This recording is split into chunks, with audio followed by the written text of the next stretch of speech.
So, made it up here to one of the balds. I think there's a series of them this morning. And you can see what I'm talking about. See, it's all bald on the top. There's another mountain over there. And, oh, here's one of the pins. Usually says it's a survey marker with the elevation, but I'm not sure what the elevation is.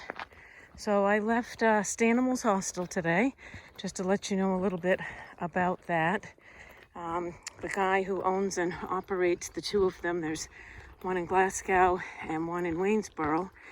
He actually played hockey in New Hampshire, and his last name was Stanley, but everyone called him Stanimal. So when he got on the AT, he took that as his trail name. And anyway, can't say enough about them. They were very organized. They had people running down to get all the people with the shuttles back and forth from the James River parking area, and then they would shuttle them 2 or 3 different places if they wanted to do some slack packing. They made pancakes every morning. And the little town of Glasgow is kind of cute. You can just walk down to Scotto's restaurant. I had eggplant parmesan one night, which was huge. And the next night I had this huge cowboy hamburger, barbecue sauce, an onion ring, bacon, lettuce, tomato, and then a ton of French fries. So probably I'm running on all those carbs today, because that was about a 2,000 foot elevation gain getting up to these balls. And now I'm going to be up on this ridgeline walking for a little while. But I'll check back in with you later. All right, so another thing that Virginia has done a really nice job of, that most of us hikers talk about, is their signage. Really nice, really clear. You know where you're going. Kind of blends in with the trees. So Spy Rock is my mission right now, and then I'm gonna sleep tonight at the pre-shelter, probably tenting. So that's where I'm headed, 4.4, and it is 2:30. All right, see you at Spy Rock. All right, here I am, made it up here to the top. It's just this big, huge rock face, but with 360-degree views, and it really was about 0.2 of a blue blaze trail. Not part of the AT, but it was well worth coming up here. Just a slight breeze, a little overcast and cloudy, but it's been a fabulous day.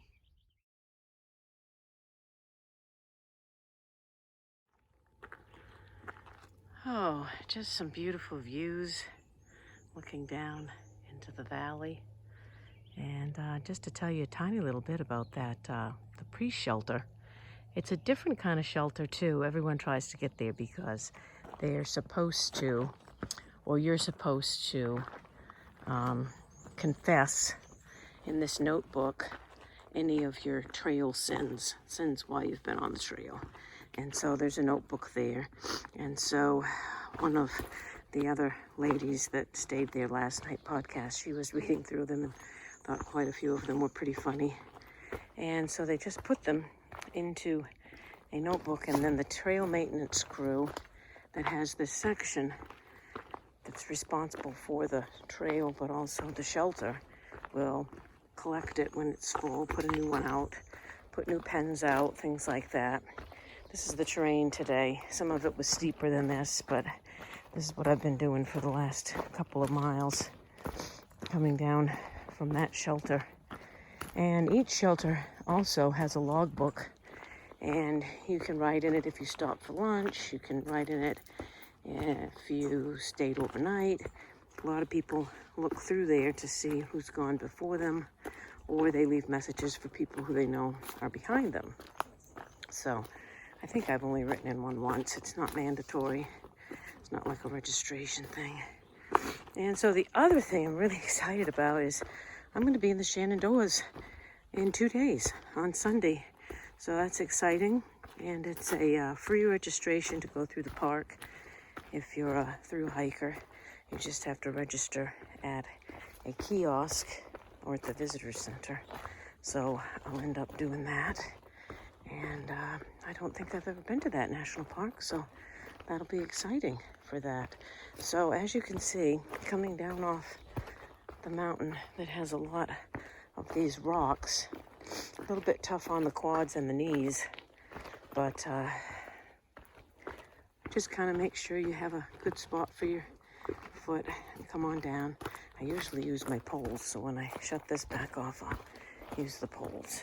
All right, see you down there. Here's a little waterfall action for you. Tiny waterfall, but I love the noise. So anyway, here's Harper's Creek Shelter. Just wanted to show you the notebook. So this is like the notebook that they have. And Harper's Ferry Shelter, they started this one February 4th. So they've got a few things in here. So Snake was here for lunch break. What else? Trail Magic was here. Trail Magic this morning. Wow. Side Miles could have made it here last night, but the brewery was the right call. Let's see. Gadget was here. Jurassic Park, Turvo, and Reaction Wheel. I don't know any of those 7-Eleven.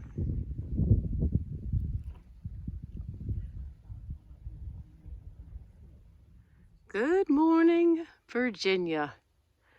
Man, this is beautiful. It's about, I don't know, 7 maybe this morning. I got a 6 o'clock start. Meeting Bruce Pierce today. So he's gonna hike a little bit to meet me prior to getting into Waynesboro. And last night I ended up just tenting by myself, solo, but it worked out okay till about 11:15 at night. And then a group of 3 folks came in. It was a little noisy setting up, but that's okay. And anyway, I'm kind of excited today. Tomorrow will be in the Shenandoahs. Look at this beauty this morning. You see all kinds of stuff when you get an early start in the woods. Wow. You're just gonna sit there and bond with me, I guess. But I'm gonna have to get up the trail a little bit. Hey there. Oh, here she goes. And after almost 900 miles, I just had my first bear sighting. Across the road of the Blue Ridge Parkway probably 10 minutes ago. A mama bear and 2 babies. And I don't know, maybe 200 yards from me. So I figured I might as well let them know where I am in case our trajectories intersect. So I banged my sticks a few times and they stopped, and then I continued on my way. And yeah, tried not to rush, tried not to be too nervous. But yeah, so I guess this was the day for my wildlife sightings. I don't know if Bruce is seeing anything, maybe. Okay, bye.